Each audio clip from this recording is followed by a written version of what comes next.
Valentine's Day was Noah's least favorite day. Every year, the school filled with red balloons, roses, and laughter. Couples walked together. Friends exchanged gifts. And Noah walked alone. He wasn't popular. He wasn't confident.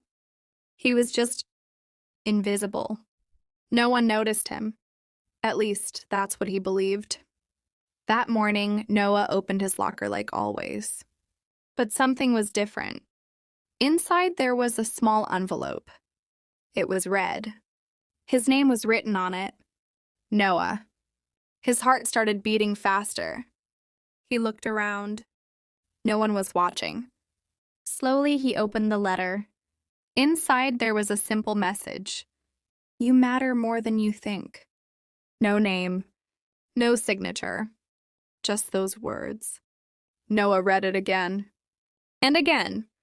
For the first time in a long time, he smiled. All day, he wondered. Who wrote it? Why him?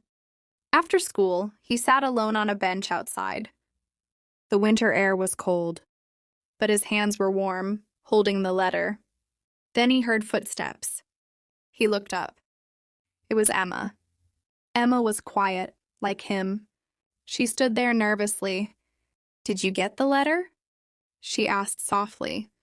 Noah nodded. Was it you? He asked. Emma looked down. Yes, she said. Noah was surprised.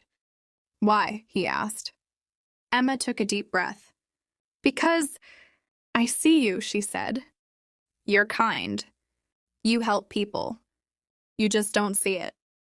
Noah didn't know what to say. No one had ever said that to him before. Emma smiled a little. I thought maybe you should know. For a moment, neither of them spoke. But something had changed. Noah didn't feel invisible anymore. That Valentine's Day, Noah didn't receive chocolates. He didn't receive roses. He received something more important. He received proof that someone cared. And sometimes that's the greatest gift of all.